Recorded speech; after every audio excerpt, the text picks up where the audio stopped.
Hello दोस्तों, आप सबका स्वागत है राजस्थान एकेडमी पे। जैसे आपको पता है हम लोग एडिट वीडियोस बनाते हैं। इस वीडियो में हम लोग बात करने वाले हैं रेलवे की जो वैकेंसी आई है नई चीफ लॉ असिस्टेंट की, उसके बारे में। चीफ लॉ असिस्टेंट की वैकेंसी के अंदर आपको फॉर्म कैसे भरना है वो जानेंगे इस वीडियो के अंदर। सबसे पहले आपको आरआरबी के ऑफिशियल वेबसाइट के ऊपर जाना है। ऑफिशियल वेबसाइट पर जाने के बाद में आपको इस टाइप का पेज दिखेगा।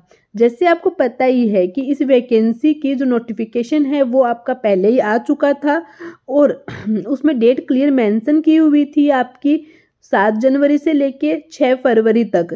फिर इसके अंदर आपको करेक्शन करना है तो वो आप करेंगे 9 फरवरी से लेके 18 फरवरी के अंदर। पेमेंट का आपको टाइम एक्स्ट्रा दिया गया है 7 और 8 फरवरी का। इस प्रकार ये इम्पोर्टेंट डेट्स हैं। और आपको आरआरबी की किसी वैकेंसी को लेके डाउट है तो वो आप कमेंट करके पूछ सकते हैं। उसके लिए हम लोगों ने सेपरेट वीडियो बना रखा है। जो ये नोटिफिकेशन आया है इसको क्लियर हम लोगों ने एक्सप्लेन कर रखा है। ऑफिशियल वेबसाइट पे आ जाने के बाद आपको क्या करना है, आपको यहाँ पे क्लिक करना है।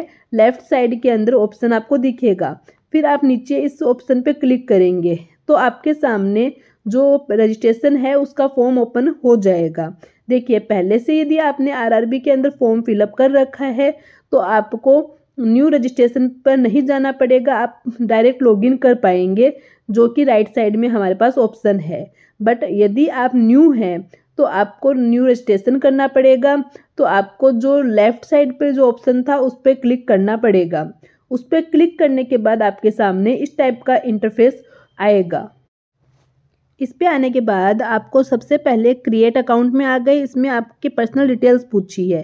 सबसे पहले आपको यहाँ पे पूछा है नेशनलिटी, आप कौन से नेशनलिटी से हैं। फिर आपका फुल नेम जो है वो आपसे पूछा है। फिर आपसे डीओ भी पूछी है। इस प्रकार नीचे दिए गए जो ब्लैंक ऑप्शंस है उनको आपको फिलअप करना है। ये सारे फिलअप हो जाने के बाद में आपको नेक्स्ट पे जाना होगा। अब इसमें ध्यान ये रखना है कि जो आप मोबाइल नंबर देंगे वो आप करंट मोबाइल नंबर देंगे, आपके पास रहता है उस मोबाइल के नंबर देंगे। और ईमेल आईडी भी सेम जो आपके फ़ोन में ऑन है वो देंगे। क्योंकि इसके अंदर जो भी मतलब आपकी वैकेंसी से रिलेटेड एडमिट कार्ड आने वाला है, कुछ डेट चेंजेस होने वाली है, वो सारी डिटेल्स आपको इन्हीं नंबर के ऊपर प्रोवाइड करवाई जाएगी आरआरबी के द्वारा। तो यदि आप ऐसे नंबर दे देंगे जो आपके पास नहीं है या आप जो डेली चेक नहीं करते हैं तो आप इन जानकारियों से वंचित रह जाएंगे। इसलिए आपको नीड रहेगी इन सब डिटेल्स की। ये सब हो जाने के बाद आपको सेव एंड नेक्स्ट करना रहेगा। सेव एंड नेक्स्ट पे जाने के बाद आपका अकाउंट क्रिएट हो चुका है। अकाउंट क्रिएट होने के बाद में आपको लॉगिन के ऑप्शन पे जाना है। वहाँ पे आपको आपका यूज़र नेम और पासवर्ड डालना है और कैप्शन पे राइट क्लिक करना है और लॉगिन पे क्लिक करना है। और इसमें क्या होगा कि आपका पहले से जो डिटेल फिलअप की हुई है वो सारी आपके सामने आ जाएगी। आपको वापस से डिटेल नहीं भरनी पड़ेगी। बट वहीं आपका यदि अकाउंट पहले से क्रिएट नहीं है और आपने क्रिएट किया है तो आपको सारी डिटेल्स वापस फिलअप करनी पड़ेगी। अब लॉगिन हो जाने के बाद में क्या होता है ना, आपको एक आधार वेरिफिकेशन करना पड़ेगा। कैसे होता है ये देखिए। इसके अंदर क्या है, आपको सबसे पहले डेस्कटॉप पे यही दिखाएगा। इसके अंदर आपको आधार नंबर जो लिंक है उस पर एक ओटीपी आएगा, वो डाल के फिर आपको नेक्स्ट पे क्लिक करना है। तो इस प्रकार आपका आधार वेरिफाई हो जाएगा, ऑटोमेटिक हो जाएगा। तो ग्रीन सिग्नल इस प्रकार का आपको स्क्रीन पे देखने को मिलेगा। अब आपको ऑनलाइन रजिस्ट्रेशन के ऊपर जाना है। वहाँ पे आप जाएंगे तो आपको पोस्ट दिखाई देगी कि कौन सी पोस्ट के लिए अप्लाई करना है। सबसे पहले आपको ये डिसाइड करना है आप कौन सी आरआरबी से एग्ज़ाम देना चाहते हैं, वो सेलेक्ट करनी है। वो सेलेक्ट करने के बाद आप इसमें नेक्स्ट क्लिक करेंगे। देखिए, यदि आपको पता नहीं है कि आप कौन सी आरआरबी से फॉर्म भरें तो इसके लिए भी हमने एक सेपरेट वीडियो बनाया है। वो वीडियो आप हमारे डिस्क्रिप्शन बॉक्स में जाके या प्ले लिस्ट में जाके देख सकते हैं या कमेंट भी कर सकते हैं कोई डाउट है तो आपको। अब आप पोर्टल पे लॉगिन कर लेंगे तो आपके पास में नॉर्मल डिटेल्स शो करेगी। यदि आपने पहले से लॉगिन किया हुआ है, क्रिएट किया हुआ तो सब डिटेल्स आपकी फिलअप मिलेगी। अदरवाइज़ आपको फिलअप करनी पड़ेगी। जैसे मोड ऑफ एग्ज़ाम की हिंदी मीडियम से देना चाहते हैं, कहाँ से है, ये सारी डिटेल्स आपको फिलअप मिलेगी। और नहीं है तो आप फिलअप कर लीजिए। जैसे बॉडी मार्क कुछ है आपके तो आप वो उसमें डिटेल भर सकते हैं। ठीक है। इसके बाद आप अब आप ओबीसी से है या कौन सी कास्ट से है वो आपको सेलेक्ट करनी पड़ेगी कास्ट के अंदर। यदि आप ओबीसी या फिर कुछ सेलेक्ट करते हैं स्पेशल एसटी एससी, तो आपको उसके लिए जो डॉक्यूमेंट है बना हुआ आपका जाति प्रमाण पत्र है जो कि वैलिड डेट के अंदर होना चाहिए, कास्ट सर्टिफिकेट, वो आपको आपके पास होना चाहिए, आपको अपलोड करना रहेगा। फिर इसके बाद में आप पर्टिकुलर कौन सी जाति के अंदर आते हैं उसका आपको नाम टाइप करना पड़ेगा। अब आपको जो भी आप जिस भी कास्ट से आप कर रहे हैं उस सर्टिफिकेट को कहाँ से लिया है और क्या डेट है उसकी, वो सारी आपको फिलअप करनी है। वो सब फिलअप हो जाने के बाद आपको आपका पोस्टल एड्रेस जो है आपका, जो आपका एड्रेस है उस एड्रेस की डिटेल भरनी पड़ेगी। पूरा फुल डिटेल में आपको एड्रेस फिलअप करना पड़ेगा। ये सब फॉर्मेलिटी हो जाने के बाद में यदि आपका परमानेंट एड्रेस भी सेम एड्रेस है तो आप उस पर राइट क्लिक कर दीजिए। तो इससे आपका क्या होगा कि वो फॉर्म फिलअप हो जाएगा और उसमें आपका परमानेंट एड्रेस जो आपने पोस्टल एड्रेस डाला है वही सेम आ जाएगा। अब इससे रिलेटेड अभी तक आपको कोई प्रॉब्लम हुई है तो वो आप कमेंट करके पूछिए, हम लोग उससे रिलेटेड अलग वीडियो भी बना देंगे और कमेंट में भी आपको रिप्लाई मिल जाएगा।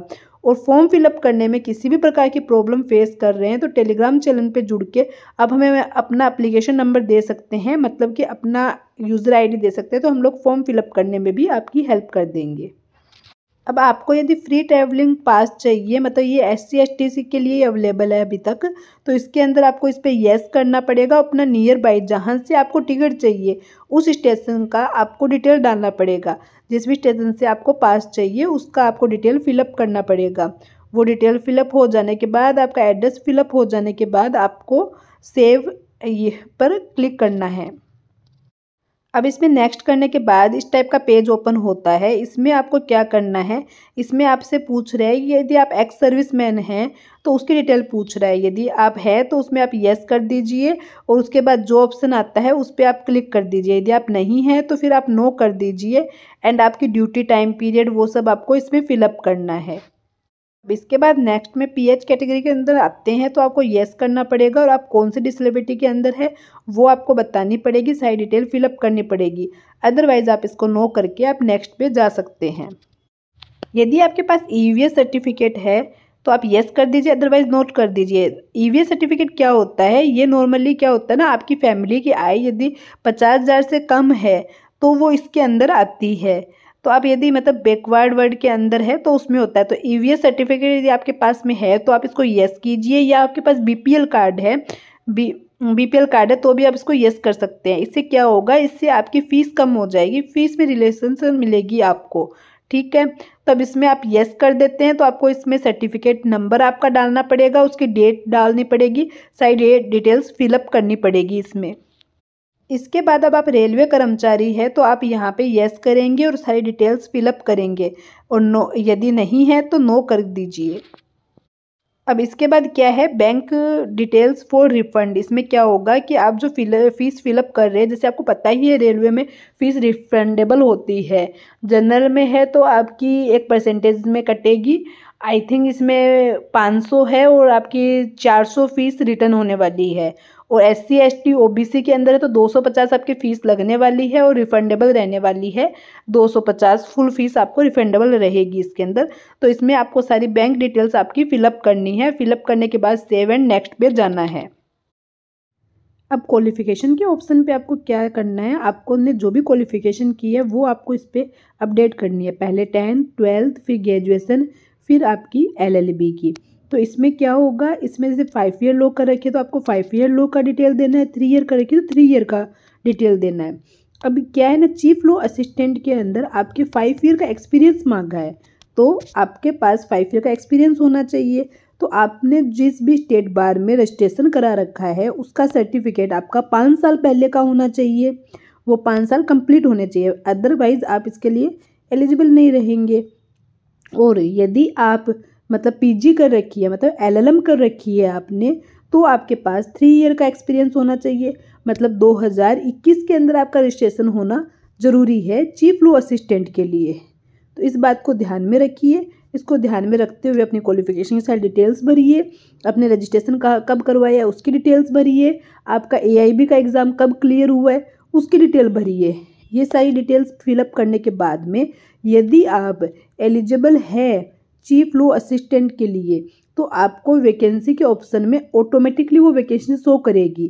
और यदि आप क्वालिफिकेशन भर देते हैं उसके बाद आपको वो वैकेंसी नहीं शो करती है, मतलब आपने क्वालिफिकेशन के अंदर जो चाहिए वो आपने नहीं दिया है, इसके कारण आप उसके लिए योग्य नहीं हैं। और वेलफेयर इंस्पेक्टर के लिए आपको योग्य दिखाया जाएगा क्योंकि आपने उसमें LLB कर रखी है विथ लेबर लॉ, तो उसके अकॉर्डिंग आप उसको वही पोस्ट दिखाई दे जाएगी। अब आपको वही पोस्ट देखने को मिलेगी जिसके लिए आप एलिजिबल है। यहाँ पे आपको आपकी फ़ोटो अपलोड करनी है, आपकी सिग्नेचर अपलोड करने हैं और आपके सारे डॉक्यूमेंट्स अपलोड करने हैं। सब हो जाने के बाद आपका फॉर्म सबमिट हो जाएगा।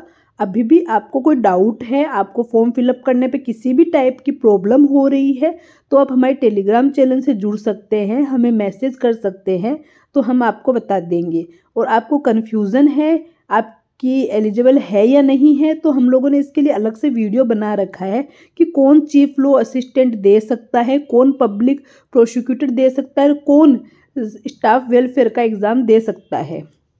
तो वो आप हमारे वीडियो चैनल पे जाके देख सकते हैं।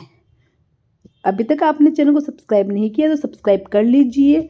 ऐसे लॉ रिलेटेड वीडियोस पाने के लिए नई वैकेंसी का अपडेट सबसे पहले मिलता है हमारे यहाँ।